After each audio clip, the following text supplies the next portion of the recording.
Hi guys, welcome back to my YouTube channel. ನಾನಿವತ್ತು ನುಗ್ಗೆ ಸೊಪ್ಪಿನ ಚಟ್ನಿ ಹೆಂಗೆ ಮಾಡೋದು ಅಂತ ಹೇಳ್ಕೊಡ್ತೀನಿ. ಮೊದಲು ಬಾಣಲಿಗೆ ಒಂದು 2-3 ಸ್ಪೂನ್ ಅಷ್ಟು ಆಯಿಲ್ ಹಾಕೋಬೇಕು. ಎಣ್ಣೆ ಕಾಯಿಲಿ ಸ್ವಲ್ಪ. ಇವಾಗ ಎಣ್ಣೆ ಕಾದಿದೆ.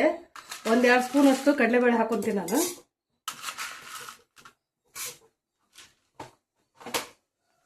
ಒಂದು ಸ್ಪೂನ್ ಅಷ್ಟು ಉದ್ದಿನಬೇಳೆ, 1.5 ಸ್ಪೂನ್ ಅಷ್ಟು ಉದ್ದಿನಬೇಳೆ ಹಾಕಿದ್ದೀನಿ.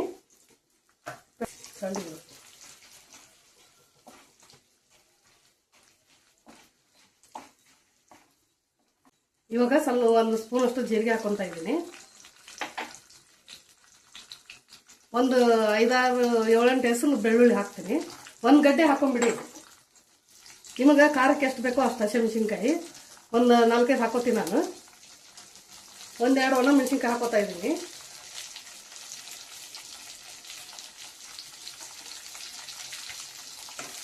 ಸ್ವಲ್ಪ ಎಣ್ಣೆಯಲ್ಲಿ ಬಾಡಿಸ್ಕೊಳ್ಳೋಣ.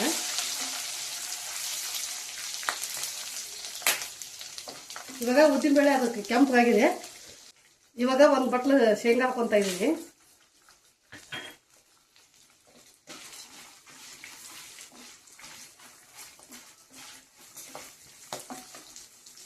ಅದಾದ್ಮೇಲೆ ನುಗ್ಗೆ ಸೊಪ್ಪು ಹಾಕೊಂತ ಇದ್ದೀನಿ ನಾನು, 1-2 ಕಪ್ನಷ್ಟು. ಚೆನ್ನಾಗಿ ಎಣ್ಣೆಗೆ ಹುರ್ಕೋಬೇಕು ನುಗ್ಗೆ ಸೊಪ್ಪನ್ನ. ನಿಮಗೆ ಟೈಮ್ ಇತ್ತಂದ್ರೆ ಸ್ವಲ್ಪ ತೊಳೆದು ಬಿಟ್ಟು ಬಟ್ಟೆಗೆ ಹಾಕಿ ಹಾರಾಕಿ ಬೇಗ ಹುರಿಯೋಕ್ಕಾಗತ್ತೆ ನುಗ್ಗೆ ಸೊಪ್ಪು.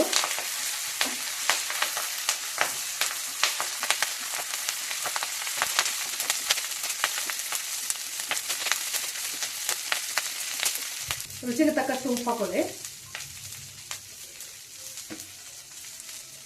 ಹುಣಸೆ ಹಣ್ಣು ಸ್ವಲ್ಪ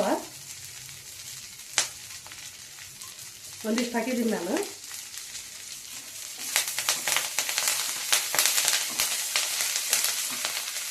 ಕರಿಬೇವು ಸ್ವಲ್ಪ ಹಾಕೊಳ್ಳಿ.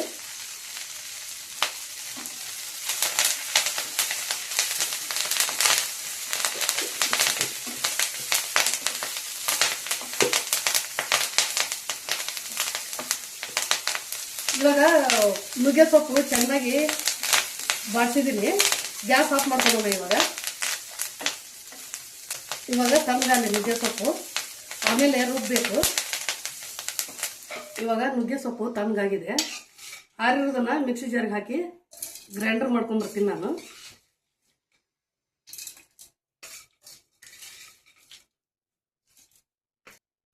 ನುಗ್ಗೆ ಸೊಪ್ಪನ್ನ ನೀರು ಹಾಕ್ಲಾರ್ದ ರುಬ್ಕೋಬೇಕು. ನೋಡಿ ಗರಿ ಗರಿ ಆಗಿದೆ, ಈ ತರ ಹುರ್ಕೋಬೇಕು ಎಣ್ಣೆಲಿ, ನೀರು ಹಾಕಬಾರ್ದು.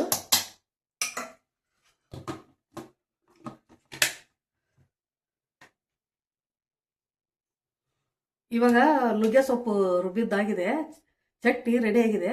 ಇದಕ್ಕೆ ನೀವು ಎಣ್ಣೆ ಹಾಕೊಂಡು ಊಟ ಮಾಡ್ಕೋಬೋದು. ನಿಮಗೆ ರುಬ್ಬಕ್ಕಾಗಲಿಲ್ಲ ನೀರು ಹಾಕಿ ಅಂತಂದ್ರೆ 1-2 ಸ್ಪೂನ್ ಆಯಿಲ್ ಹಾಕಿ ರುಬ್ಕೊಳ್ಳಿ, ಅನ್ನಕ್ಕೆ ಚೆನ್ನಾಗಿರುತ್ತೆ.